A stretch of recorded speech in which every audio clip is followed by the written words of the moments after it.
Commander Alexandra Thorne lay motionless in the frigid waters off the Aleutian Islands, her throat crushed by a 200-pound steel beam, lungs filling with seawater, body temperature dropping toward fatal hypothermia. Any normal person would have died within minutes. But Navy SEALs aren't normal people. They're forged in conditions that would break ordinary humans, trained to survive when survival seems mathematically impossible, and conditioned to breathe through willpower when their airways collapse. Before we jump back in, tell us where you're tuning in from. And if this story touches you, make sure you're subscribed, because tomorrow, I've saved something extra special for you. At 34 years old, Alexandra Thorne represented everything the Navy SEAL program demanded: unbreakable mental fortitude, surgical precision under pressure, and the rare ability to function when death whispered promises in her ear. She was one of only 12 women to successfully complete the legendary Hell Week training at Naval Special Warfare Command in Coronado, California. But more importantly, she was the daughter of a commercial fisherman who taught her to hold her breath underwater for over 4 minutes before she turned 10 years old. Her teammates called her Razor, not because of her sharp tactical mind, though that was legendary, but because she could slice through impossible situations with surgical precision when everyone else saw only chaos. During her 7-year SEAL career, she had survived 3 IED explosions in Afghanistan, extracted hostages from a collapsing building in Somalia, and once performed emergency field surgery on herself using nothing but a combat knife and medical tape during a 16-hour firefight in Syria. But none of those experiences prepared her for what happened at 0347 hours on a classified reconnaissance mission in the Bering Strait. The mission was supposed to be routine: infiltrate a suspected weapons smuggling operation on remote Kiska Island, gather intelligence, and extract without detection. Her team of 6 elite SEALs had been inserted via submarine 72 hours earlier, moving through treacherous terrain under complete radio silence. They were operating in temperatures that dropped to -15 degrees Fahrenheit, with winds exceeding 40 miles per hour. Conditions that would kill untrained personnel within hours. Alexandra had volunteered for point position, as she always did. She was crawling through the maintenance tunnels beneath a heavily fortified warehouse complex when the entire structure began collapsing around her. An explosion from the level above sent massive steel support beams crashing down through the concrete floors like missiles.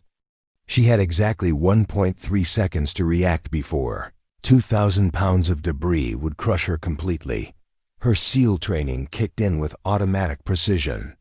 She threw herself toward the only available cover, a narrow drainage pipe that connected to the facility's water filtration system. But as she dove, a massive steel crossbeam caught her directly across the throat with the force of a sledgehammer, crushing her larynx and trachea before pinning her underwater in the facility's flooded basement level. The impact was devastating. Her windpipe collapsed instantly, cutting off her airway completely. Most people would panic, thrash wildly, and drown within 90 seconds. But Alexandra's mind went completely calm, accessing years of specialized training that most humans never receive. She had been conditioned through thousands of hours of combat stress inoculation to think clearly when dying, to problem solve when her body was shutting down, to find solutions when solutions didn't exist. She couldn't breathe through her mouth or nose anymore. The crushed cartilage in her throat had sealed her airway completely. But she remembered something from her advanced combat medicine training: emergency field tracheostomy, procedures using improvised tools. More importantly, she remembered her instructor's words during the most brutal phase of underwater survival training: your mind controls your oxygen consumption. Panic burns oxygen. Calmness preserves it. A calm SEAL can survive 4 times longer than a panicked civilian. Trapped underwater, with no air access, a crushed windpipe, and a steel beam pinning her legs. Alexandra began executing the most impossible survival sequence of her career. She used her combat knife to create a small puncture wound just below her crushed larynx, essentially performing emergency surgery on herself while drowning. Then she inserted a hollowed-out ballpoint pen she carried in her tactical vest, creating a makeshift breathing tube that bypassed her destroyed windpipe completely. The procedure should have been impossible under those conditions. Medical experts would later testify that performing a field tracheostomy on yourself while underwater, with crushed throat cartilage, in freezing temperatures, while trapped under debris, had never been successfully accomplished in medical history. But Alexandra wasn't just fighting for her own survival anymore. 3 weeks earlier, she had received a letter from her 8-year-old niece, Cassidy, back in her hometown of Fairbanks, Alaska. Cassidy had written, "Aunt Lexi, I told my whole class that my aunt is a Navy SEAL who protects people all over the world. They didn't believe me because you're a girl. Can you please come to my school presentation next month and show them that girls can be superheroes too?" Alexandra had promised Cassidy she would be there for that presentation. She had already requested leave, planned her flight home, and even practiced the speech she would give to Cassidy's second-grade class about courage, determination, and never giving up on your dreams regardless of what other people think is possible. Preparing and narrating this story took us a lot of time. So if you are enjoying it, subscribe to our channel. It means a lot to us. Now back to the story, but right now, with her improvised breathing tube barely functional and her body temperature dropping toward fatal levels, keeping that promise seemed impossible. She was trapped 40 feet underwater in a collapsed facility, on a classified mission that officially didn't exist, with no way to signal for rescue. Yet as hypothermia began shutting down her extremities and her makeshift airway struggled to provide minimal oxygen, Alexandra's mind focused on one single thought. Cassidy was counting on her. A little girl who believed her aunt was invincible needed to see that. Sometimes being invincible means refusing to quit even when quitting would be reasonable. What happened next would challenge everything medical science understood about human survival limits and prove that Navy SEAL training creates capabilities that transcend normal physiological boundaries. 3 weeks before the Kiska Island mission, Alexandra had received the most important assignment of her military career, not from the Pentagon, but from a second grader with pigtails and gap-toothed smile. The letter arrived at Naval Base, Kodiak, on standard elementary school paper, decorated with crayon drawings of stick figures in military uniforms. Cassidy Morrison, her 8-year-old niece, had written in careful block letters, "Dear Aunt Lexi, our teacher Mrs. Patterson assigned us to do a presentation about our family heroes.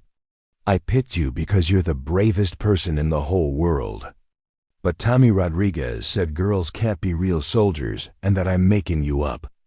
Can you please come to my presentation on November 15th and show my whole class your SEAL uniform? I told them you save people's lives and that you're stronger than any boy. Please don't let them think I'm a liar." Alexandra had read that letter 17 times, each reading hitting harder than the last. She understood the weight of what Cassidy was asking. This wasn't just about a school presentation. This was about an 8-year-old girl's belief that women could be anything they dreamed of becoming, regardless of what society told them was possible. Growing up in Fairbanks, Alaska, Alexandra had been the only girl in her high school who wanted to join the military. Guidance counselors suggested nursing or administrative roles. Her own father, a respected commercial fisherman, had initially discouraged her dreams, saying the military was no place for his little girl. But Cassidy's mother, Alexandra's sister Sarah, had always been her fiercest supporter. Sarah had died in a climbing accident 2 years ago, leaving Cassidy in the care of their grandmother. Before Sarah's death, she had made Alexandra promise something that still echoed in her mind. "If anything happens to me, Make sure Cassidy knows that being a woman doesn't limit what she can achieve. Show her that courage isn't about gender, it's about heart. Alexandra had immediately requested leave for November 15th. She planned to arrive in Cassidy's classroom wearing her full dress uniform, complete with her SEAL Trident pin, her Bronze Star Medal, and her Combat Action Ribbon. She had already contacted Mrs. Patterson to coordinate the presentation, promising to bring photographs from her deployments and demonstrate some basic tactical equipment that would be appropriate for children. More importantly, she had prepared a speech specifically tailored for 8-year-olds about determination, courage, and never accepting limitations that other people try to place on your dreams. She planned to tell them about the first time she attempted the SEAL physical fitness test and failed miserably, then trained for 8 months and passed with flying colors. She would explain how her instructors during Hell Week had told her she wasn't strong enough, and how she proved them wrong by carrying a 180-pound teammate 2 miles through freezing surf when he collapsed from exhaustion. But the presentation wasn't just about military accomplishments. Alexandra wanted to share the story of how her sister Sarah had climbed Mount Denali despite being told it was too dangerous for an inexperienced climber, and how Sarah's determination had inspired Alexandra to pursue her own impossible dreams. She planned to show Cassidy's class that real strength comes from refusing to quit when people tell you that you can't succeed. The night before deploying to Kiska Island, Alexandra had called Cassidy to confirm her attendance at the school presentation. "Aunt Lexi, I already told Mrs. Patterson that you're coming. I drew a picture of you in your SEAL uniform for the bulletin board. Tommy Rodriguez says he still doesn't believe you're real, but he's going to be so surprised when he sees you." Cassidy's excitement was infectious.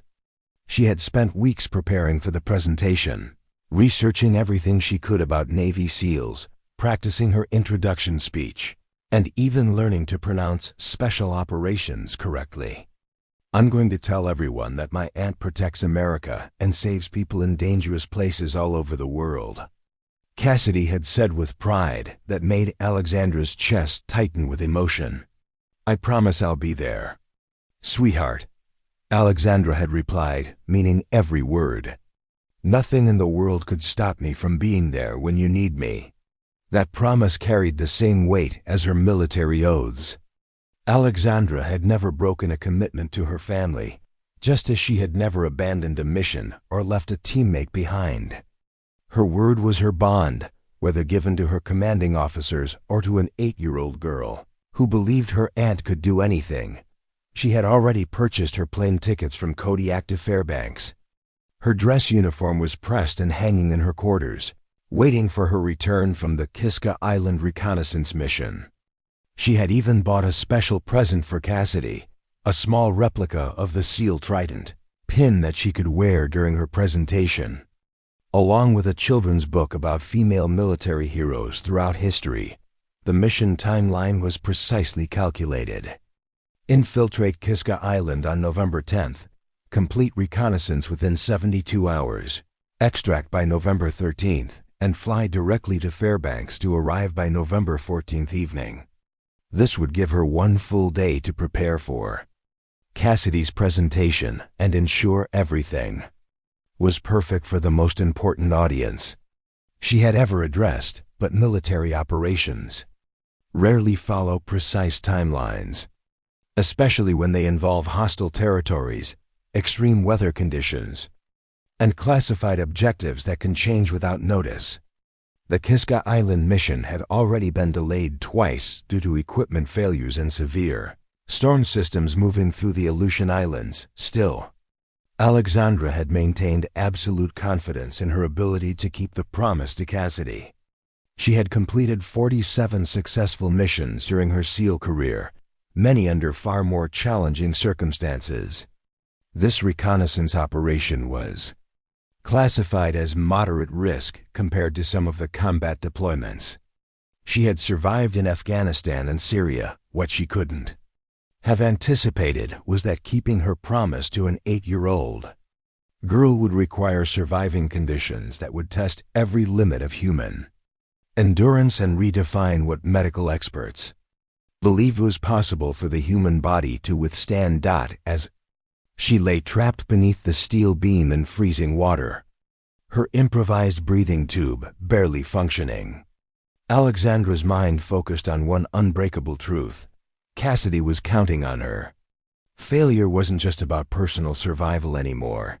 It was about a little girl's faith in what women could accomplish and her belief that her aunt was truly invincible. The sacred commitment had been made.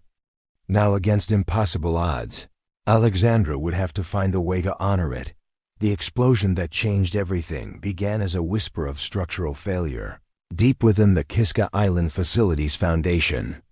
At 0347 hours, while Alexandra crawled through the maintenance tunnels gathering intelligence on the weapons smuggling operation, a chain reaction of catastrophic events was already in motion. 40 feet above her head, the facility had been constructed in 1943 as a World War II radar installation, built hastily with substandard materials during the desperate final phase of the Aleutian Islands campaign. 78 years of brutal Arctic weather, seismic activity, and complete abandonment had left the concrete foundation riddled with stress fractures that were invisible to satellite reconnaissance but critical to structural integrity. Unknown to Alexandra's team, the current occupants had been conducting illegal weapons modifications in the facility's upper levels for the past 6 months. Their operations involved high-temperature welding equipment, industrial chemicals, and makeshift explosive testing that had gradually weakened the already compromised support structure. Every vibration from their activities had been slowly propagating microfractures through the building's skeletal framework. The final trigger was a 4.2 magnitude earthquake that struck at 0346 hours. Its epicenter located just 12 miles southeast of Kiska Island. Under normal circumstances, a seismic event of this magnitude would barely register on scientific equipment and cause no structural damage to modern buildings. But the combination of the facility's deteriorated foundation, the recent industrial stress, and the earthquake-specific frequency created what structural engineers call a resonance cascade failure. Alexandra had been lying flat in the maintenance tunnel, photographing weapons crates with her night vision camera, when she felt the first subtle vibration through the concrete beneath her body. Her SEAL training had conditioned her to recognize environmental changes that most people would dismiss as insignificant. The vibration pattern was wrong, too rhythmic, too sustained. Building in intensity rather than diminishing, she immediately activated her throat microphone to alert her team, razor to base, detecting structural anomalies in the target facility, possible seismic activity or internal instability. But before she could complete the transmission, the resonance cascade reached its critical threshold. The collapse began in the facility's northwest corner, where years of water infiltration had completely corroded the primary steel support beams. As those beams failed, the massive concrete slabs they supported shifted their entire weight load to the remaining structural elements, which had never been designed to bear such concentrated stress. Within seconds, a domino effect of structural failures began racing through the building like a controlled demolition sequence. Except there was nothing controlled about it. Alexandra heard the sound before she felt it, a deep, grinding rumble that seemed to emanate from the earth itself, growing louder and more violent with each passing second. Her combat experience in Syria and Afghanistan had taught her to distinguish between incoming artillery, collapsing buildings, and seismic events.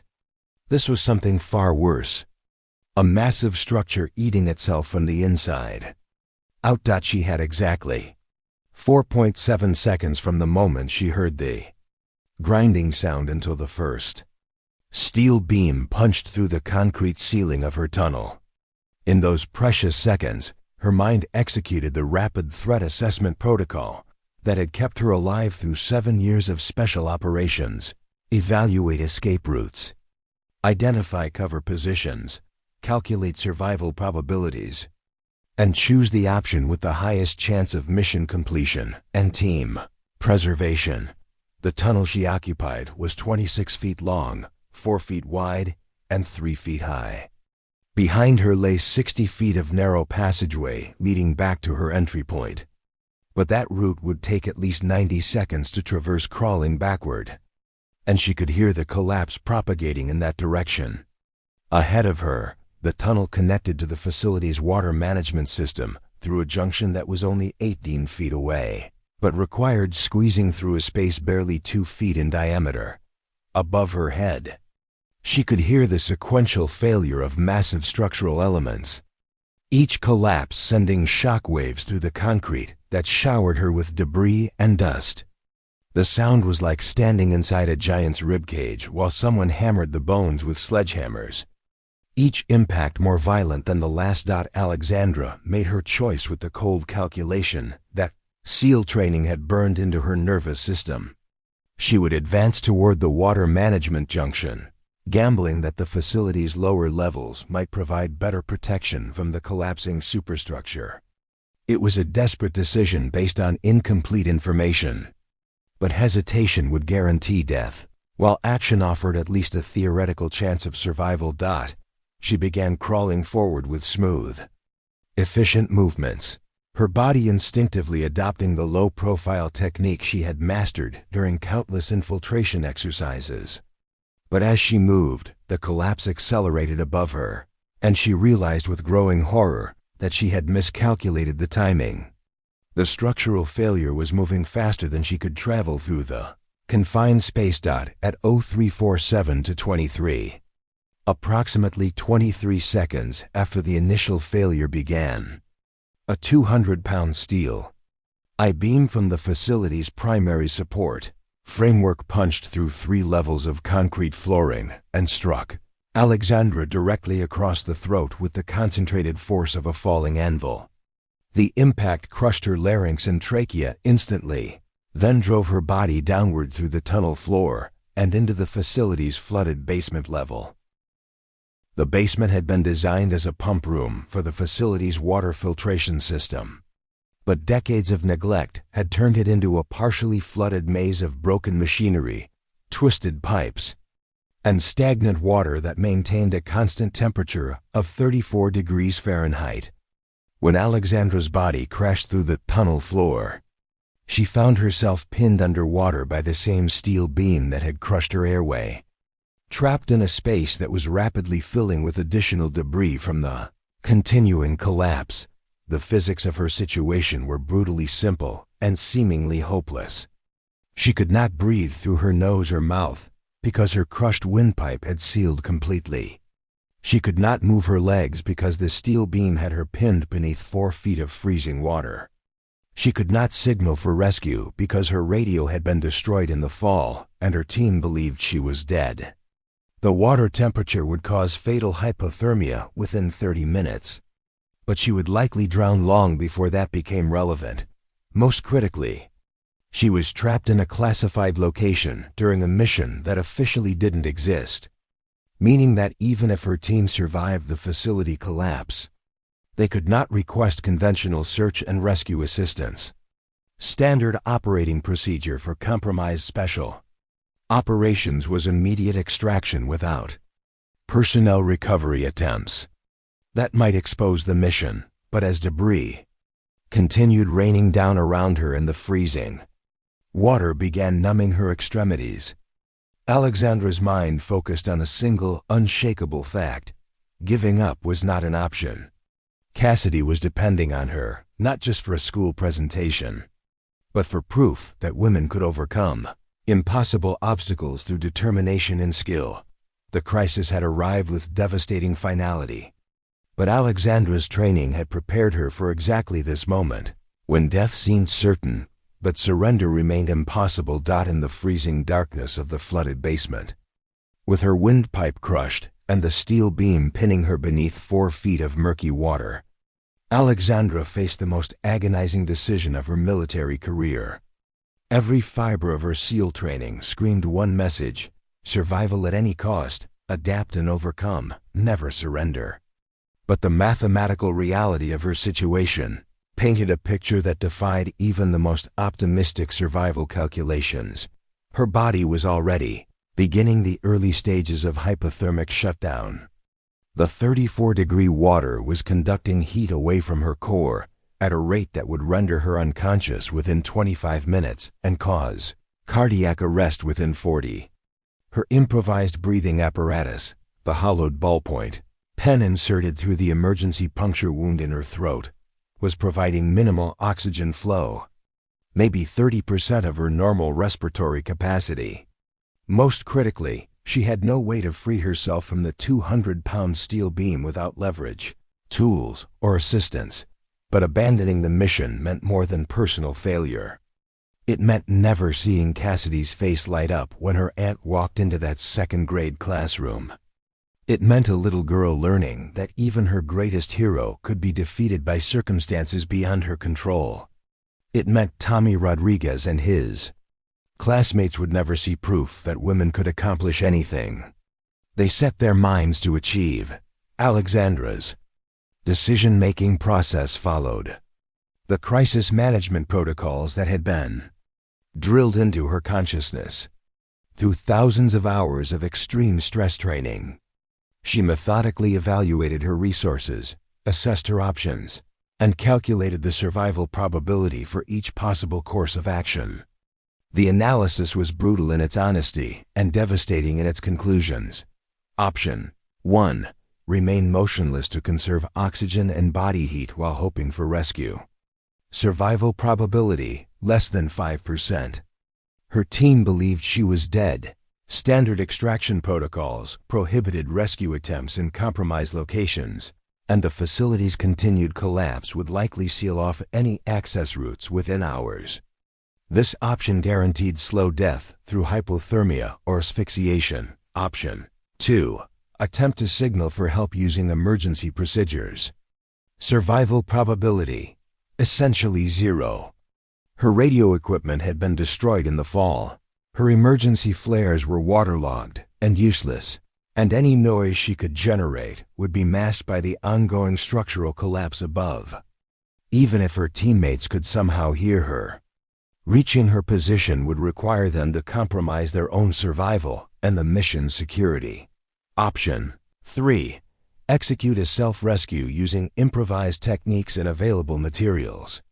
Survival probability, unknown, but greater than zero. This option required performing complex engineering and medical procedures on herself while underwater, with crushed throat cartilage using only the tools in her tactical vest. It would demand pain tolerance and technical precision that exceeded anything in her training experience. Alexandra chose option 3 with the same cold determination that had carried her through Hell Week, through combat deployments, and through every impossible challenge she had ever faced. But this choice came with a terrible understanding of what it would cost her physically and psychologically. The self-rescue would require 3 phases, each more difficult and dangerous than the last. Phase 1 involved creating a functional breathing system that could sustain her through the extended rescue attempt. The ballpoint pen insertion was a temporary measure that provided minimal airflow, but executing complex physical tasks would require significantly more oxygen than her makeshift apparatus could deliver. Using her combat knife with movements that had to be precise despite her compromised position, Alexandra began the delicate process of enlarging the breathing hole in her throat. The procedure demanded surgical precision while underwater, in near total darkness, with numbing hands and decreasing oxygen flow to her brain. Each cut had to be calculated exactly. Too small, and she would suffocate during the rescue attempt. Too large, and she would bleed to death before completing the escape. The pain was indescribable. Her training had included extensive pain management techniques, but nothing had prepared her for performing surgery on her own throat while drowning. She bit down on a piece of rubber from her dive equipment to prevent herself from crying out, knowing that any sound might compromise her airway further. Blood mixed with the frigid water on her face. and she had to pause repeatedly to clear her vision and maintain the steady hand control that meant the difference between salvation and suicide. Phase 2 required freeing herself from the steel beam using leverage and mechanical advantage. The beam was positioned across her legs just below the knee, trapping her in a seated position against the basement's concrete wall. She could feel sensation in her feet, indicating that the beam had not severed any major blood vessels or completely crushed the bones. But moving it would require shifting approximately 200 pounds of dead weight while maintaining her precarious breathing apparatus. Alexandra inventoried every piece of equipment in her tactical vest, searching for items that could be repurposed as tools. Her dive knife could serve as a pry bar. Her emergency rope could provide mechanical advantage if she could find anchor points. Her multi-tool included a small but powerful lever that might be sufficient to create the few inches of movement she needed to slip free. But the engineering challenge was complicated by her deteriorating physical condition. Hypothermia was beginning to affect her fine motor control, making precise manipulation of small tools increasingly difficult. Her oxygen-deprived brain was starting to experience the early stages of hypoxia, causing occasional lapses in concentration that could prove fatal during delicate procedures.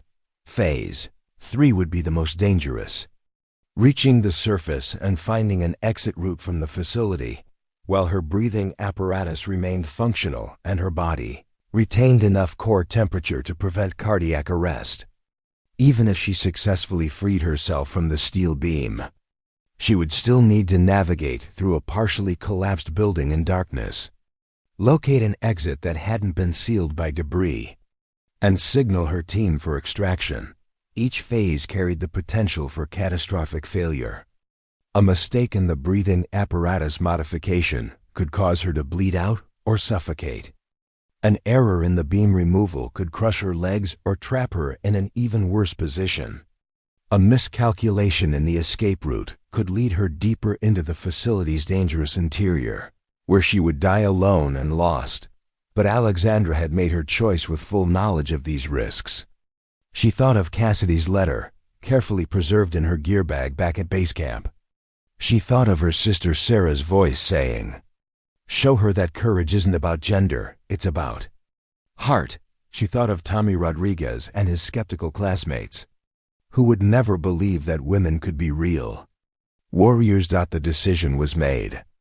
Now came the exponentially more difficult task of surviving long enough to honor the commitments that meant more to her than her own life. With methodical precision that defied her desperate circumstances, Alexandra began the most complex and dangerous self-rescue attempt in Navy SEAL history. The first signs of secondary structural failure began manifesting 27 minutes after Alexandra's initial entrapment, transforming her already desperate situation into something that approached mathematical impossibility.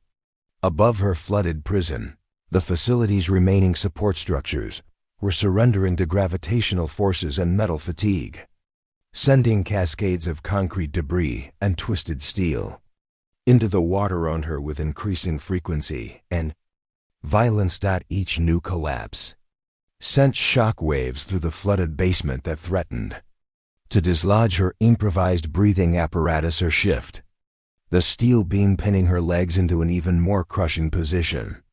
The debris impacts created underwater pressure waves that felt like being repeatedly punched in the chest by an invisible boxer, making her fight to maintain the precise positioning required to keep air flowing through her throat puncture. But the physical deterioration was accompanied by something far more insidious and potentially lethal: the psychological assault of complete isolation. The first signs of secondary structural failure began manifesting 27 minutes after Alexandra's initial entrapment, transforming her already desperate situation into something that approached mathematical impossibility. Above her flooded prison, the facility's remaining support structures were surrendering to gravitational forces and metal fatigue, sending cascades of concrete debris and twisted steel into the water around her with increasing frequency and violence. Each new collapse sent shock waves through the flooded basement that threatened to dislodge her improvised breathing apparatus or shift the steel beam, pinning her legs into an even more crushing position. The debris impacts created underwater pressure waves that felt like being repeatedly punched in the chest by an invisible boxer, making her fight to maintain the precise positioning required to keep air flowing through her throat puncture. But the physical deterioration was accompanied by something far more insidious and potentially lethal.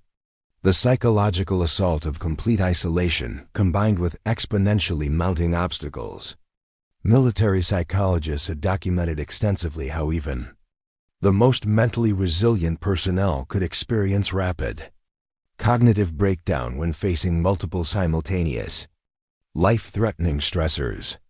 Without hope of external assistance, the mental pressure began as a whisper of doubt that grew louder with each passing minute of failed rescue attempts.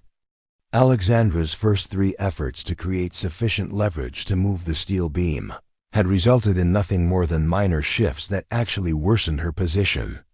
Her modified breathing apparatus was functioning, but delivering inconsistent airflow that left her constantly on the edge of suffocation. The hypothermic shutdown of her extremities was accelerating, making fine motor control increasingly unreliable just when precision became most critical. Most devastating of all was the growing realization that even if she managed to free herself from the immediate entrapment, the facility's ongoing collapse had likely sealed off every viable exit route.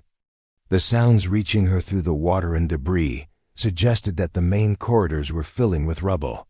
Emergency exits were probably blocked, and the structural integrity of the entire building was approaching total failure. The mathematics of survival were becoming increasingly hostile. Her core body temperature had dropped to approximately 94 degrees Fahrenheit, just 4 degrees above the threshold where hypothermia would begin causing severe cognitive impairment and cardiac irregularities. Her makeshift breathing system was losing efficiency as blood and tissue swelling from the throat surgery began restricting the airflow through her improvised tracheal opening.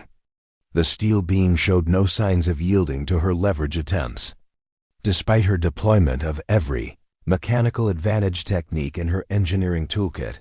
But the cruelest psychological torture was the knowledge that time was running out, not just for her own survival, but for honoring the promise that had become the central motivation driving her refusal to surrender. Every minute she remained trapped was a minute closer to November 15th, when Cassidy would stand before her second-grade class expecting to introduce the aunt who had taught her that women could overcome any obstacle through determination and skill. The image of Cassidy's face, first filled with excitement, then confusion, then heartbreak as the classroom clock moved past the scheduled presentation time without Alexandra's arrival, became a constant mental torment. She could visualize Tommy Rodriguez's smug expression as he realized that Cassidy's Navy SEAL aunt had failed to materialize, confirming his assertion that girls couldn't be real soldiers. She could imagine Mrs. Patterson gently suggesting that Cassidy choose a different family member for her presentation, implying that perhaps her aunt wasn't quite as heroic as she had claimed. The psychological pressure intensified when Alexandra began experiencing the early stages of hypoxic hallucinations caused by her brain's decreased oxygen supply. Brief flashes of disorienting imagery began interrupting her concentration. Cassidy, calling her name from somewhere in the flooded basement. Sarah's voice offering encouragement through the steel beam. Her SEAL instructors, shouting motivation that echoed strangely off the concrete walls. These auditory and visual distortions were dangerous not just because they indicated serious physiological compromise, but because they threatened to undermine her ability to distinguish between reality and imagination. during procedures that demanded absolute precision. A momentary lapse in concentration while modifying her breathing apparatus could result in catastrophic blood loss. A misperceived sound could cause her to make sudden movements that might dislodge the delicate positioning required for her survival. The facilities continued. Collapse had also created a new and unexpected threat. Toxic contamination from the weapons smuggling operations' chemical storage. The industrial solvents and explosive compounds stored in the upper levels were now leaking into the facility's water system, creating a poisonous mixture that was gradually infiltrating her flooded basement prison. Alexandra could taste the metallic tang of chemical contamination in the water around her face and feel the mild burning sensation as the toxic mixture came into contact with her wounds. This contamination posed multiple immediate dangers. The chemicals could cause severe tissue damage to her modified breathing passage, potentially sealing off her airway entirely. They could accelerate hypothermic shock by interfering with her body's natural temperature regulation mechanisms. Most critically, they could cause rapid onset chemical pneumonia if any significant quantity entered her lungs through her improvised tracheal opening. The combination of these escalating physical threats with the mounting psychological pressure began triggering the kind of stress cascade that had broken lesser individuals during SEAL training. Alexandra felt her mind beginning to fracture along familiar fault lines. The overwhelming desire to simply stop fighting and allow unconsciousness to provide relief from the endless pain and struggle. The rational voice arguing that her situation had moved beyond the realm of survivability, and that continuing to fight was merely prolonging inevitable death. But every time her resolve wavered, she forced herself to focus on specific details from Cassidy's letter. The careful block lettering that had taken her niece hours to complete. The crayon drawings that showed a stick figure in military uniform, standing protectively over smaller figures, representing her classmates. The earnest sincerity of a child who believed absolutely in her aunt's ability to overcome impossible obstacles. Those images became her psychological anchor when the hallucinations threatened to overwhelm her decision-making capacity. They provided concrete motivation when the physical pain began urging her to surrender to unconsciousness. They reminded her that her failure would reach far beyond personal death. It would shatter a little girl's faith in female capability and confirm every skeptic's assertion that women lack the strength to succeed in the most demanding professions. The weight of that responsibility was both crushing and energizing. It transformed her desperate situation from a simple survival challenge into something approaching a sacred obligation that transcended individual preservation. Alexandra was no longer fighting just to save her own life. She was fighting to preserve a child's belief that gender imposed no limits on courage, determination, or achievement. With that understanding came a strange form of peace that cut through the chaos of her deteriorating circumstances. The outcome remained uncertain. The obstacles continued multiplying. But her purpose had achieved absolute clarity. She would find a way to survive, not because survival was likely, but because a little girl's faith in her aunt's invincibility demanded nothing less than the impossible. 43 minutes into her entrapment, Alexandra's situation deteriorated beyond what military survival manuals classified as compatible with life. Her core body temperature had dropped to 91.2 degrees Fahrenheit, officially entering moderate hypothermia territory where cognitive function begins severe decline and cardiac arrhythmias become life-threatening. The makeshift breathing apparatus was failing progressively as tissue swelling from her self-performed throat surgery. Most critically, her modified breathing system was delivering increasingly inconsistent airflow as the chemical contamination from the weapons storage began affecting her throat tissues. The toxic mixture was causing rapid inflammation that was slowly sealing off her improvised tracheal opening. She could feel the burning sensation intensifying with each breath, and the metallic taste in her mouth had become so strong that it triggered involuntary nausea, adding the risk of choking on her own vomit to the already overwhelming list of immediate threats. The hypoxic hallucinations were becoming more frequent and more vivid, creating dangerous confusion between reality and imagination. She began seeing Cassidy's face in the murky water around her, hearing her niece's voice calling for help from somewhere else in the facility.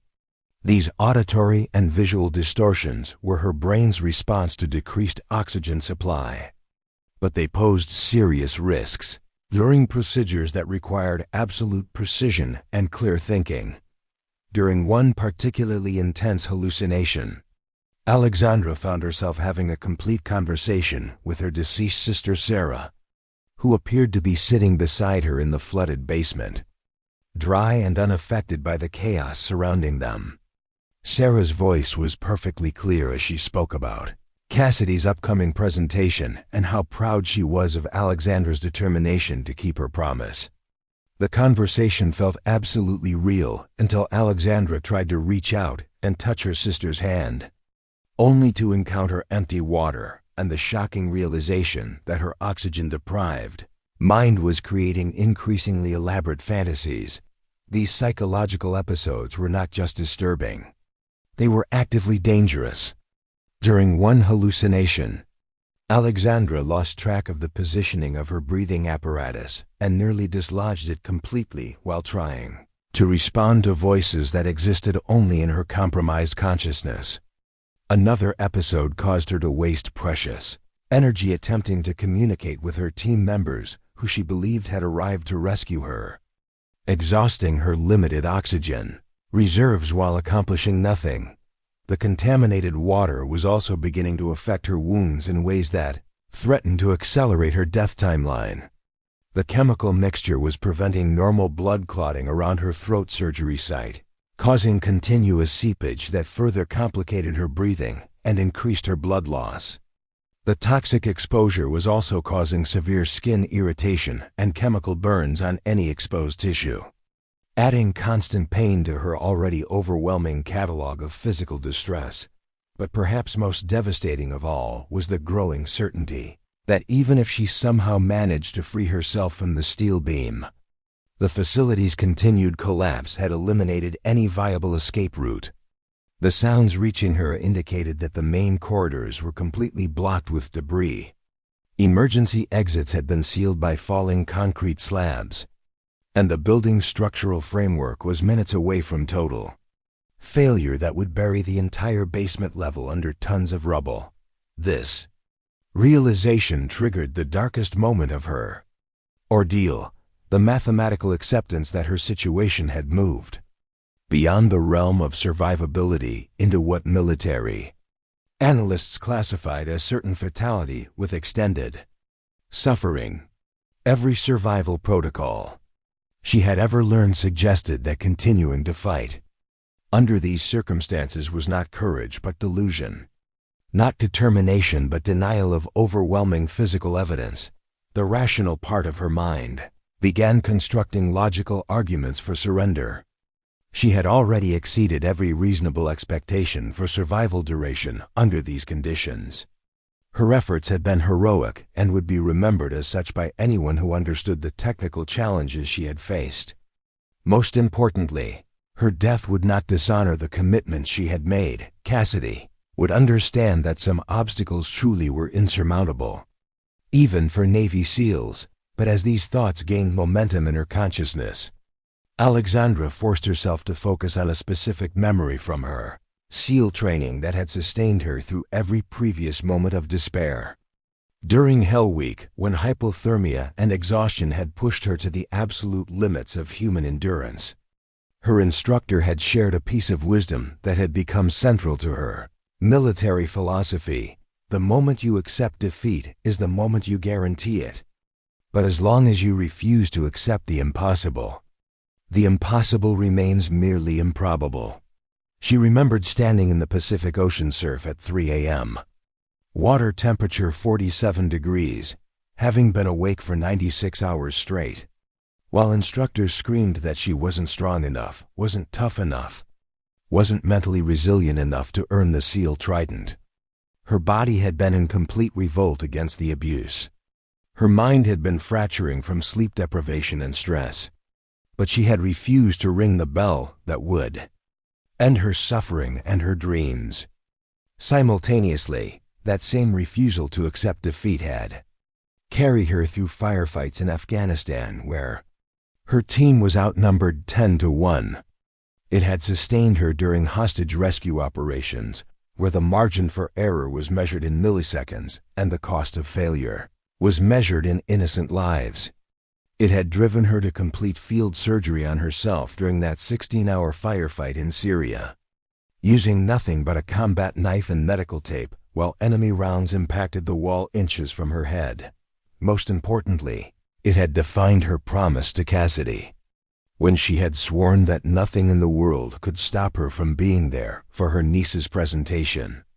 She had meant it with the absolute certainty that had characterized every significant commitment of her military career.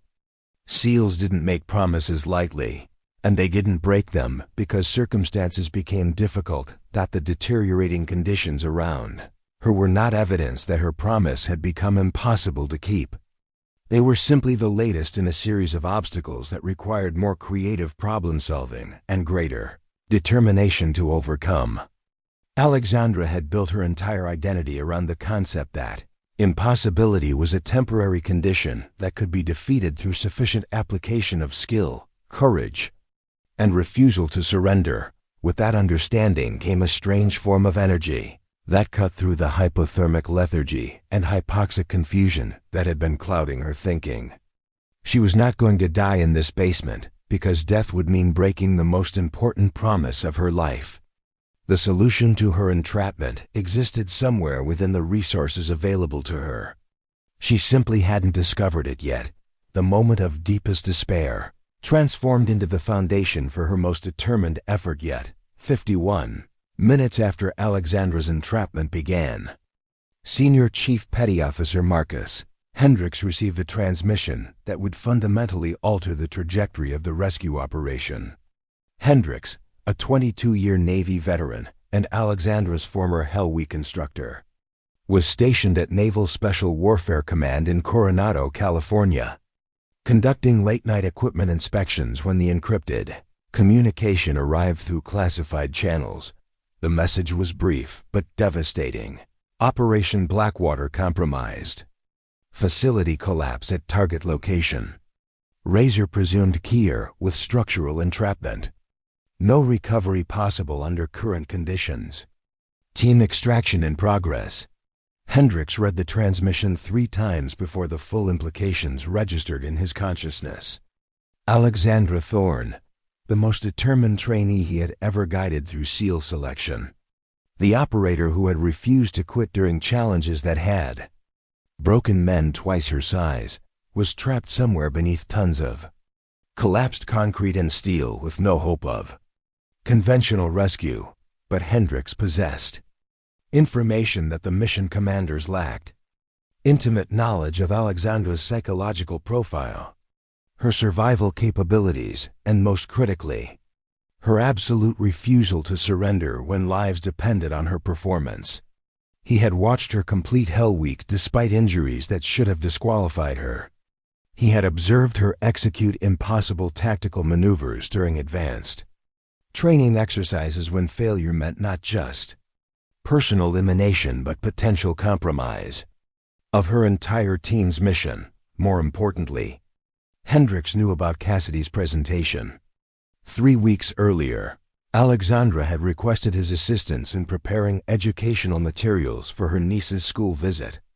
She had explained the significance of the event, how an 8-year-old girl's faith in female capability was riding on her aunt's ability to demonstrate that women could excel in the most demanding military specialties. Hendricks had helped her select age-appropriate photographs and tactical equipment demonstrations that would inspire Cassidy's classmates without violating operational security protocols. That Conversation had revealed something about Alexandra that most people never understood. Her commitment to inspiring the next generation of female military personnel was not just professional obligation, but deeply personal mission. She viewed every public appearance, every interaction with young women considering military careers, as an opportunity to expand the boundaries of what society believed women could achieve. The knowledge that Alexandra was trapped somewhere beneath the Kiska Island facility, while a little girl prepared to introduce her hero aunt to skeptical classmates, created a sense of urgency that transcended normal military protocol.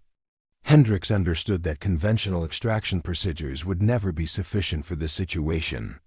Alexandra's rescue would require resources, personnel, and tactical approaches that existed outside standard operational frameworks. Within 17 minutes of receiving the initial transmission, Hendricks had activated what Navy SEALs unofficially called the network, an interconnected web of current and former special operations personnel who maintained contact across decades of shared service and mutual obligation. These were not official military channels, but personal relationships forged through combat deployments, training exercises, and life-or-death situations where traditional command structures had proven insufficient. His first call went to Master Chief Petty Officer Elena Rodriguez, currently stationed at Joint Base Elmendorf-Richardson in Alaska, just 180 miles from Kiska Island. Rodriguez had served alongside Alexandra during 3 combat deployments and owed her life to Alexandra's tactical decision-making during a hostage rescue operation in Somalia. More practically, Rodriguez commanded advanced search and rescue assets, including specialized underwater recovery equipment and cold water survival gear. Rodriguez's response was immediate and unequivocal. Whatever Alexandra needs, she gets. I don't care about mission classifications or operational protocols. That woman saved my life and the lives of 37 hostages. If she's breathing somewhere under that facility, we're going to find her and bring her home. The second call reached Lieutenant Commander James Patterson, an explosive ordnance disposal specialist based at Naval Submarine Base, Kings Bay in Georgia. Patterson had served with Alexandra during the Syria deployment, where she had performed field surgery on herself while under enemy fire. His expertise in precision demolition and structural engineering could prove essential for accessing collapsed facilities without causing additional structural failure that might kill trapped personnel. Patterson's commitment matched Rodriguez's intensity. I've seen Alexandra do things that defied physics and common sense. If anyone can survive impossible conditions, it's her.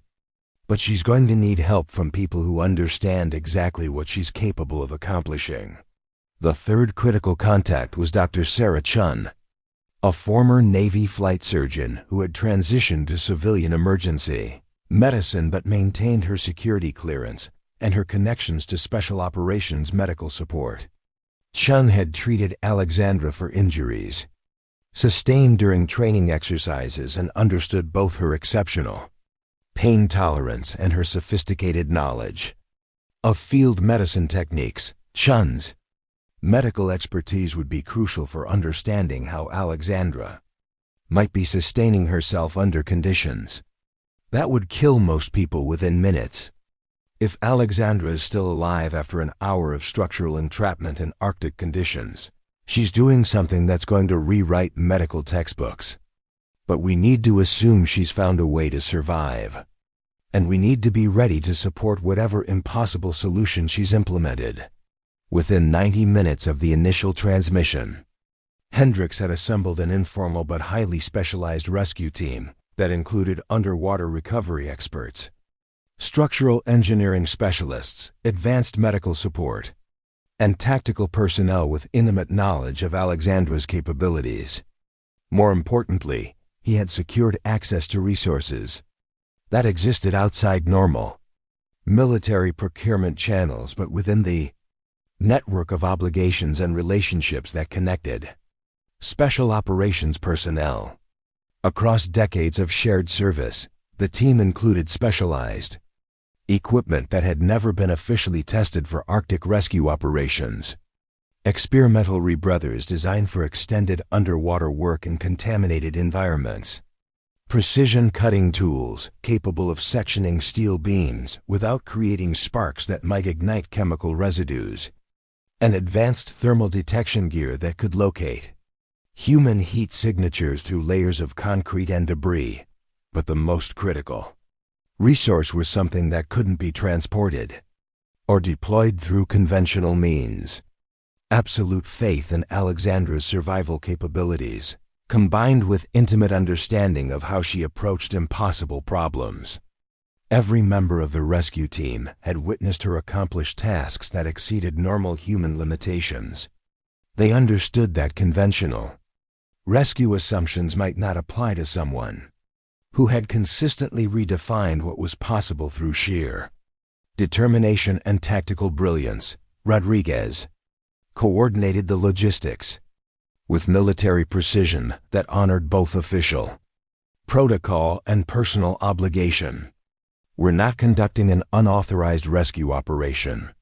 We're providing technical assistance to ongoing search and recovery efforts at the request of personnel who understand the operational requirements better than distant commanders. The rescue team's unofficial motto became a phrase that Alexandra herself had coined during their Syria deployment. Impossible is a temporary condition that yields to sufficient application of skill and stubbornness. As specialized aircraft prepared for immediate deployment to the Aleutian Islands, carrying personnel and equipment that represented the absolute pinnacle of military rescue capability. One truth remained unspoken, but understood by everyone involved.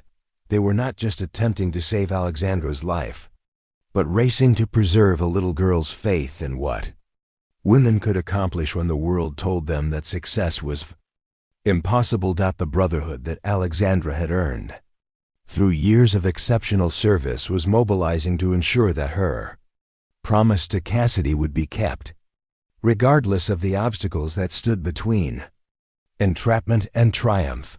The rescue operation that Senior Chief Hendricks had assembled moved with precision that reflected both military training and personal desperation.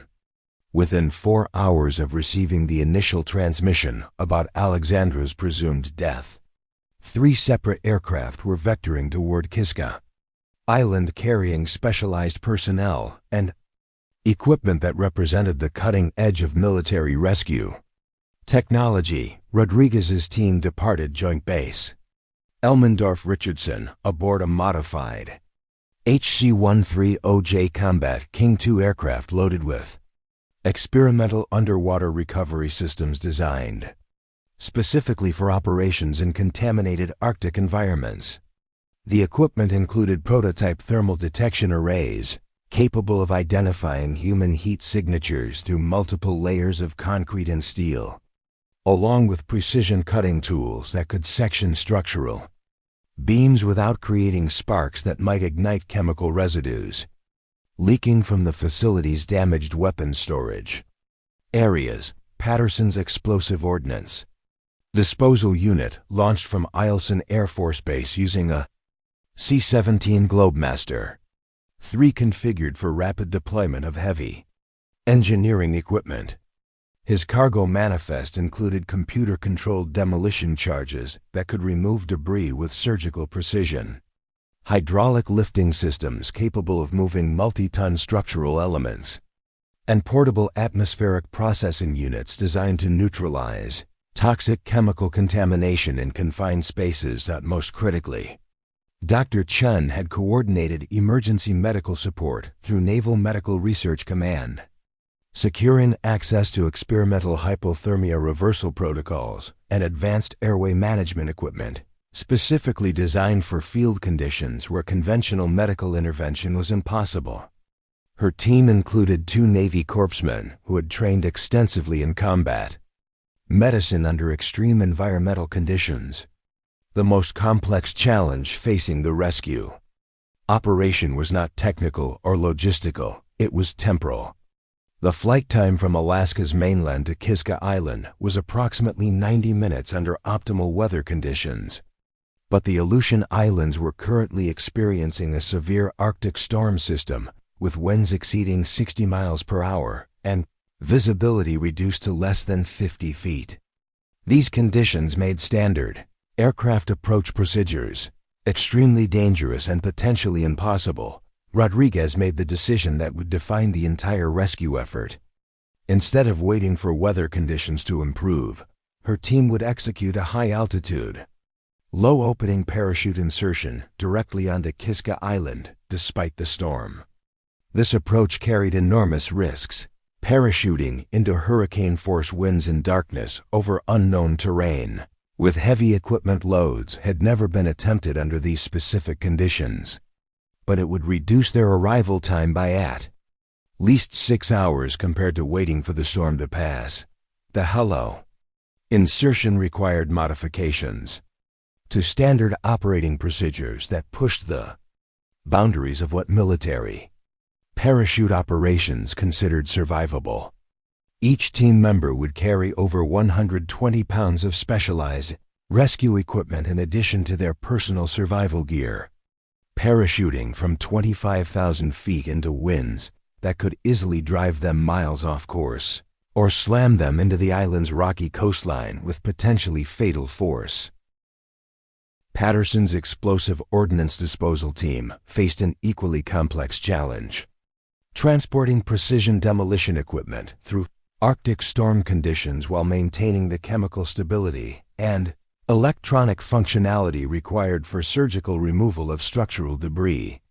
The cutting charges and hydraulic systems had never been tested under these environmental extremes, and equipment failure during critical phases of the rescue could cause additional facility collapse that would kill. Alexandra instantly. Dr. Chun's medical team confronted the most daunting obstacle of all: providing advanced life support to someone who had potentially been trapped underwater in freezing conditions for over 4 hours. Medical literature contained no documented cases of survival under these specific circumstances, meaning that her treatment protocols were essentially experimental, procedures being developed in real time based on theoretical models and educated speculation. The coordination between these three specialized teams required communication security measures that balanced operational security with the urgent need for information sharing. Hendricks established encrypted communication channels that allowed real-time coordination while maintaining the fiction that this was a routine training exercise rather than an authorized rescue operation that could potentially compromise classified mission parameters. But the most challenging aspect of the preparation phase was maintaining operational effectiveness while managing the emotional pressure that came from personal relationships with Alexandra. Every team member had served alongside her during combat deployments or training exercises, where her performance had directly contributed to their survival or mission success. The knowledge that she was trapped somewhere beneath tons of collapsed concrete created a psychological urgency that threatened to override the careful planning and methodical execution that would be required for successful rescue. Rodriguez addressed this challenge directly during the team's final briefing before insertion.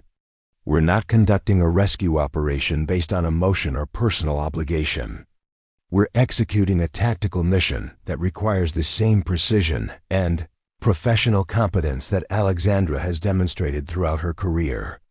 She's counting on us to perform at the same level she's always maintained, which means perfect execution under impossible conditions." The insertion plan reflected this commitment to tactical excellence, despite personal emotional investment.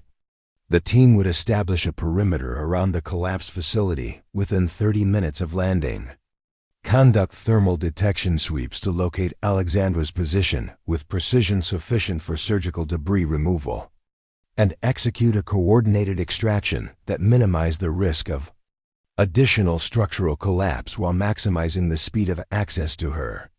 Location: Patterson's demolition team would create access routes using controlled explosions that removed debris without compromising the facility's remaining structural integrity. Rodriguez's underwater specialists would deploy through these access points using rebreather equipment that allowed extended operation in contaminated water while maintaining communication with surface support teams. Dr. Chun's medical personnel would establish an emergency treatment station capable of providing advanced life support under field conditions that exceeded anything in standard medical protocols. The equipment manifests reflected the unprecedented nature of the rescue operation. Thermal detection arrays sensitive enough to identify human body heat through multiple layers of concrete and steel. Underwater cutting tools powered by portable fuel cells that could operate continuously for 12 hours without resupply.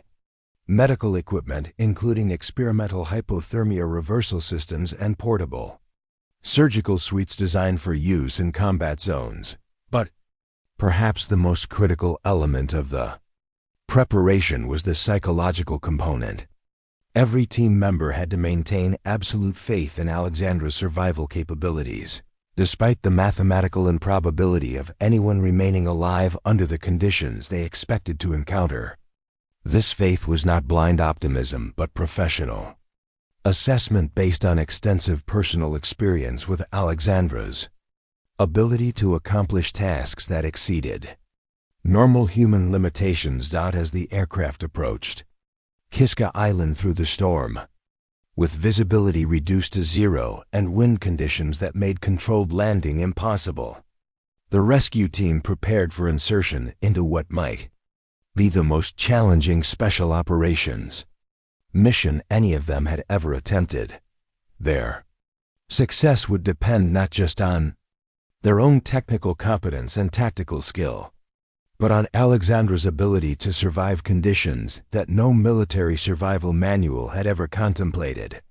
Sustained by nothing more than her refusal to break a promise to an 8-year-old girl who believed her aunt was invincible, the Halo insertion into Kiska Island began at 0623 hours, with Rodriguez's team exiting their aircraft at 25,000 feet into the worst Arctic storm conditions any of them had experienced in their combined 47 years of special operations service. The hurricane-force winds immediately scattered the 12-person rescue team across a 3-mile radius, forcing each member to navigate independently through zero visibility, while carrying equipment loads that exceeded standard parachute operation parameters by over 40 pounds. Rodriguez herself landed approximately 800 meters northeast of the collapsed facility, her parachute dragging her across jagged volcanic rock for nearly 50 yards before she could activate her quick-release mechanism. The impact dislocated her left shoulder and opened a 6-inch gash across her forehead. But her first action after hitting the ground was to activate her thermal detection array and begin scanning for Alexandra's heat signature through the facility's debris field. Patterson's demolition team faced even more dangerous landing conditions. 2 of his specialists were driven off course by wind shear and landed in the ocean, requiring immediate water rescue operations that consumed precious minutes and equipment. Master Sergeant Williams suffered a compression fracture in his spine during a particularly violent landing, reducing the demolition team's operational capacity by 25% just as they began the most technically demanding phase of the rescue operation. Dr. Chun's medical team encountered the most catastrophic insertion failure when their equipment pallets were scattered across the island by the storm winds. Critical hypothermia reversal equipment landed in a crevasse that required technical climbing to access, while their portable surgical suite was damaged beyond functionality when its parachute failed to deploy properly.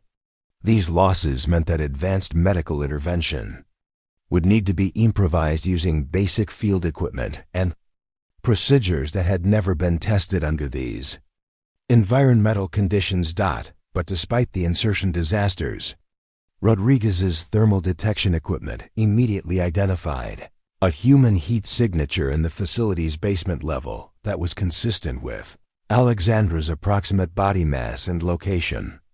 The signature was weak but persistent, indicating someone who was alive but experiencing severe hypothermia. More importantly, the thermal pattern showed movement consistent with conscious activity rather than the static heat distribution that would indicate an unconscious or deceased person. Target acquired. Rodriguez transmitted to all team members. Heat signature confirms live personnel in basement level, southeast corner of facility. Thermal pattern indicates conscious activity, but severe hypothermic stress. We have confirmation that Rezer is alive and fighting. This discovery transformed the rescue operation from a body recovery mission into a race against time to reach Alexandra before her thermal signature disappeared entirely. The facility's continued structural deterioration was evident in real time through Rodriguez's monitoring equipment. Additional sections of the building were failing every few minutes, sending more debris into the basement level where Alexandra was trapped. Patterson's structural analysis revealed the devastating scope of the access challenge they faced. The facility's collapse had created a debris field over 30 feet deep in some areas, with massive steel beams and concrete slabs forming an interlocking puzzle that would require precision demolition to penetrate without causing additional collapses. The chemical contamination from the weapons storage areas had created an atmosphere that was potentially explosive, meaning that conventional cutting tools could trigger detonations that would kill Alexandra instantly. We're looking at surgical demolition under conditions that exceed anything in our technical manuals, Patterson reported. The debris pattern requires sequential removal of 17 separate structural elements, each weighing between 800 and 2,000 pounds. One miscalculation in the sequence, and we bring down what's left of the building on top of her.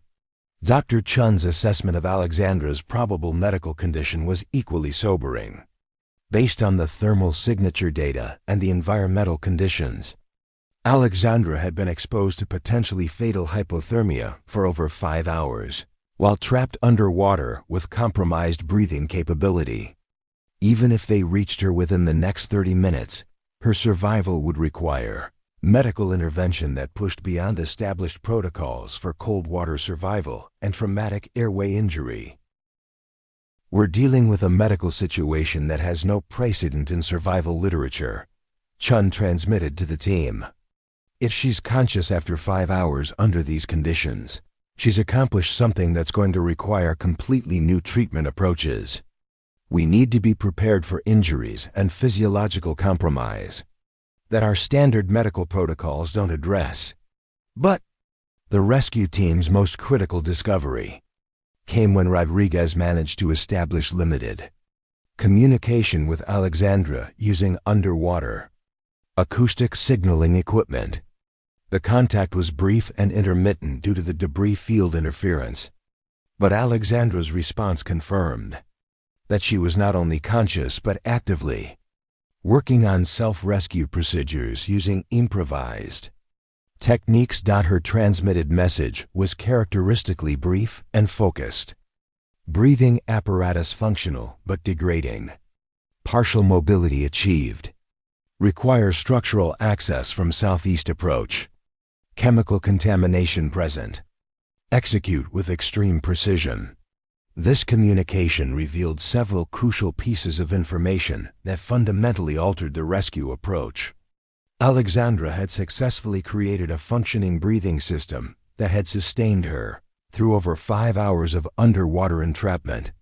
She had achieved some degree of mobility, suggesting that she might have partially freed herself from the steel beam. Most importantly, she was providing tactical guidance for the rescue operation based on her direct observation of the facility's interior conditions. Rodriguez immediately revised the extraction plan based on Alexandra's intelligence. Instead of attempting to clear a vertical access shaft through the main debris field, the team would approach from the southeast corner where structural damage appeared. Less severe and chemical contamination might be reduced. This approach would require more complex demolition work but offered higher probability of reaching Alexandra without triggering additional collapse. Patterson's demolition team began the delicate process of debris removal using controlled microcharges that could section steel beams without creating the heat and sparks that might ignite chemical residues. Each cut had to be calculated precisely to remove structural elements in sequence without compromising the stability of remaining support structures. The work was painstakingly slow, with progress measured in inches rather than feet. Dr. Chun established her emergency medical station as close to the facility as safety protocols allowed, preparing hypothermia reversal equipment and airway management tools for conditions that exceeded anything in her training experience. Her biggest challenge was maintaining the functionality of electronic medical equipment in Arctic storm conditions while preparing for injuries that might include crushed airway structures, severe chemical exposure, and hypothermia that had progressed beyond conventional treatment. Parameters. As the rescue team worked with mechanical precision through equipment failures and environmental obstacles that would have defeated less experienced personnel, one fact provided psychological sustenance that transcended the physical challenges they faced. Alexandra was not just surviving impossible conditions. She was actively contributing to her own rescue with the same tactical competence and unbreakable determination that had defined her entire military career. Woman who had promised an 8-year-old girl that nothing could stop her from being there when needed was proving that promise true through sheer refusal to surrender, even when surrender would have been the reasonable response to mathematical impossibility. In 43 minutes, they would reach her position and discover exactly how she had accomplished survival under conditions that medical science considered incompatible with human life. The breakthrough came at 0947 hours when Patterson's final controlled detonation removed the last steel beam blocking access to Alexandra's position. Rodriguez immediately deployed through the narrow opening with her underwater breathing apparatus, expecting to find someone barely clinging to consciousness after nearly 6 hours of hypothermic entrapment. Instead, she discovered a scene that would fundamentally challenge everything she understood about human survival, capabilities, and redefine what medical science considered possible under extreme conditions. Alexandra was not merely alive. She was alert, responsive, and had spent the previous hour systematically preparing for her own extraction. She had successfully freed herself from the steel beam using an improvised pulley system created from her tactical rope and debris, anchored to the basement's concrete support pillars. More incredibly, she had constructed a functional air pocket using overturned equipment and plastic sheeting from chemical storage containers, creating a breathing space that had allowed her to work above water level despite the facility's continued flooding. But the most remarkable discovery was Alexandra's modification of her breathing apparatus. Instead of the crude emergency puncture wound that Rodriguez had expected, Alexandra had performed sophisticated field surgery on herself, creating a properly functioning tracheostomy using sterilized equipment and surgical techniques that exceeded what most emergency room physicians could accomplish under ideal conditions. The procedure had been executed with precision that left Rodriguez speechless as she assessed the technical complexity involved. "This is impossible," Rodriguez transmitted to the surface team. "She's not just surviving, she's thriving.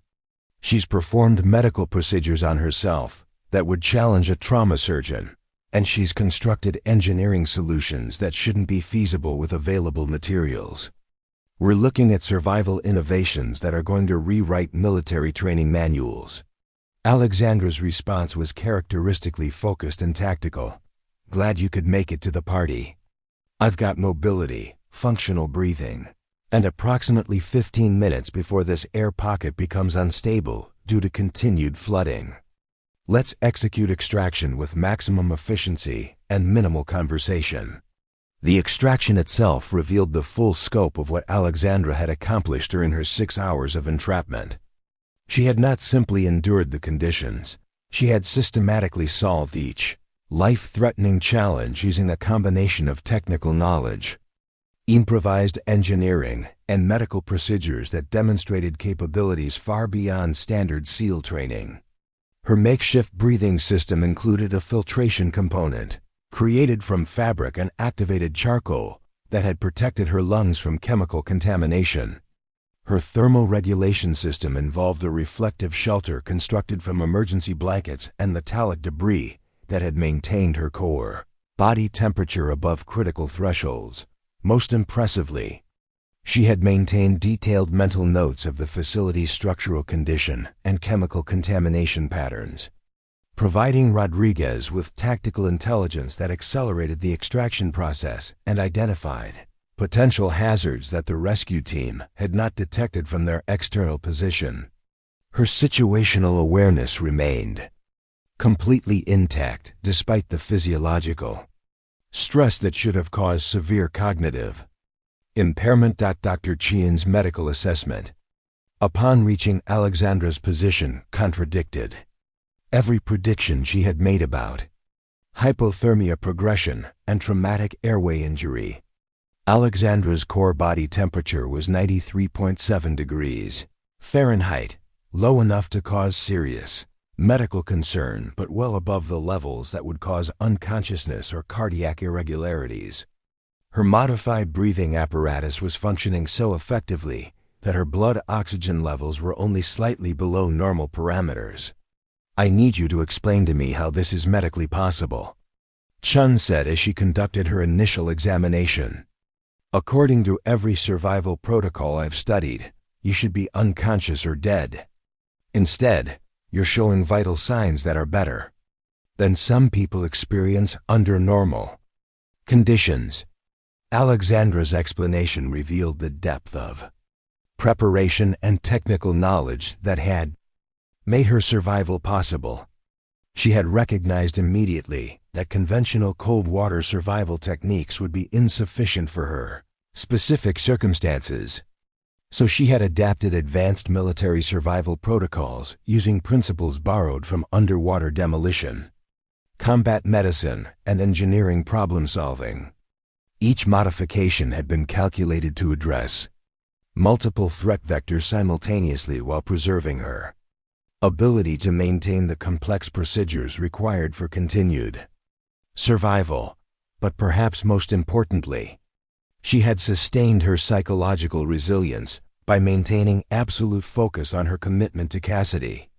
Every technical decision, every painful medical procedure, every moment of refusing to surrender had been motivated by her determination to keep the promise that had become more important to her than her own survival. "I couldn't let that little girl down," Alexandra explained as the rescue team prepared her for transport. "She's counting on me to prove that women can overcome impossible obstacles through determination and skill. Dying in this basement would have sent the message that some challenges really are too big for us to handle. That's not the lesson I want her to learn." The extraction from the facility required another 47 minutes of careful coordination as the rescue team navigated through unstable debris while maintaining medical support for someone whose survival had already exceeded every reasonable expectation. Alexandra remained conscious and alert throughout the process, providing tactical guidance and demonstrating the same level of professional competence that had characterized her entire military career. But the most remarkable aspect of the extraction was Alexandra's immediate concern for mission completion and team welfare rather than her own medical condition. Her first questions focused on whether the intelligence-gathering objectives had been accomplished, whether all team members had been accounted for, and whether the facility's destruction had eliminated the weapons smuggling operation that had prompted the original mission. Rodriguez found herself struggling to process the cognitive dissonance between what should have been possible and what she was witnessing. You've just survived 6 hours of conditions that would kill most people in 6 minutes, and you're asking about mission status reports? Alexandra's response encapsulated everything that made her exceptional as both a military operator and as a human being. The mission matters because other people's safety depends on its success. My survival only has value if I can use it to accomplish something important. Right now, the most important thing is making sure I can be in Fairbanks by November 15th for a little girl who believes her aunt is invincible. As the rescue helicopters lifted off from Kiska Island, carrying Alexandra toward medical facilities in Anchorage, the reality of what had been accomplished began settling into the consciousness of everyone involved. This had been more than a successful rescue operation. It had been a demonstration of human capabilities that exceeded everything military science understood about survival under extreme conditions. But for Alexandra, the rescue was just the beginning. She still had a promise to keep, and nothing that had happened in that basement had changed her determination to be standing in front of Cassidy's second-grade class in exactly 9 days. The impossible had been proven temporary, just as she had always believed it would be. 9 days later, Alexandra stood outside Fairbanks Elementary School wearing her dress blue uniform, the seal trident gleaming on her chest alongside medals that told the story of a career spent protecting others. The November morning air was crisp at -12 degrees Fahrenheit, but after 6 hours trapped in freezing water beneath tons of collapsed concrete, Alaska's winter felt like a gentle embrace. The tracheostomy scar on her throat was barely visible beneath her uniform collar, hidden by makeup that Dr. Chen had helped her apply at the Anchorage Medical Facility. The doctors had cleared her for limited duty with the understanding that her survival represented a medical anomaly that would be studied for years to come. Her vocal cords had been damaged during the self-performed surgery, giving her voice a slightly raspy quality that she had decided to embrace, rather than attempt to disguise. Mrs. Patterson's second-grade classroom was decorated with American flags and hand-drawn pictures of military personnel that the students had created in preparation for Alexandra's visit. Cassidy sat in the front row wearing a miniature seal trident pin that Alexandra had given her the night before, her eyes bright with excitement and pride that radiated throughout the room. Tommy Rodriguez sat 3 seats away, his earlier skepticism replaced by wide-eyed anticipation as he stared at the woman who had proven that his doubts about female military capability had been fundamentally wrong. The other 22 students displayed the kind of focused attention that children reserve for moments they instinctively recognize as important and memorable. Alexandra began her presentation by placing a photograph on Mrs. Patterson's desk, an image taken by Rodriguez during the extraction that showed Alexandra emerging from the collapsed facility, alert and determined despite conditions that should have killed her. She had chosen this photograph specifically because it demonstrated something that statistics and stories could not: visible proof that women could survive and triumph in circumstances that exceeded normal human limitations. This picture was taken last week after I spent 6 hours trapped underwater in a collapsed building. During a rescue mission, Alexandra began, her damaged voice carrying clearly through the silent classroom. I'm showing you this not because I want to scare you, but because I want you to understand that being afraid of impossible situations doesn't make you weak, it makes you human. Courage isn't about not being scared. Courage is about refusing to quit when you are scared. Cassidy raised her hand immediately, her face glowing with pride and curiosity. "Aunt Lexi, how did you breathe underwater for 6 hours?" Tommy Rodriguez said that's scientifically impossible. Alexandra smiled at her niece with affection that was visible to everyone in the room, then turned to address Tommy directly. Tommy asked an excellent question that shows he's thinking like a scientist. "You're right that surviving underwater for 6 hours shouldn't be possible using normal breathing techniques. But Navy SEALs are trained to solve problems that seem impossible by using knowledge, creativity, and determination." She removed her combat knife from its ceremonial position on her belt, holding it carefully so the children could see the tool that had saved her life. "I used this knife to perform emergency surgery on myself, creating a new breathing passage when my original airway was crushed. Then I built an air pocket using materials I found in the basement, and I constructed a filtration system to protect my lungs from dangerous chemicals." The children's eyes widened as they processed the technical complexity of what she was describing. Alexandra continued, "But the most important tool wasn't my knife or my training, it was my refusal to give up. I stayed alive because I had made a promise to someone very special. And I don't break my promises." She looked directly at Cassidy as she spoke these words, and her niece's face transformed with understanding and joy.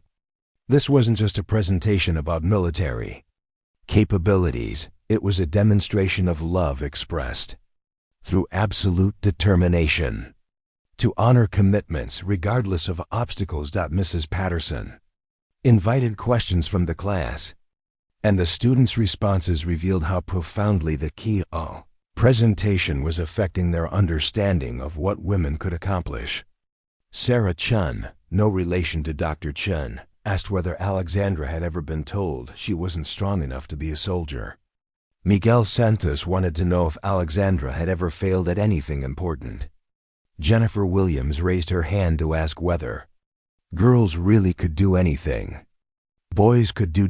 Alexandra answered each question with honesty that respected the children's intelligence, while inspiring them to think beyond the limitations that society often imposed on their dreams. She shared stories of failing her first physical fitness test and training for 8 months to pass with excellence.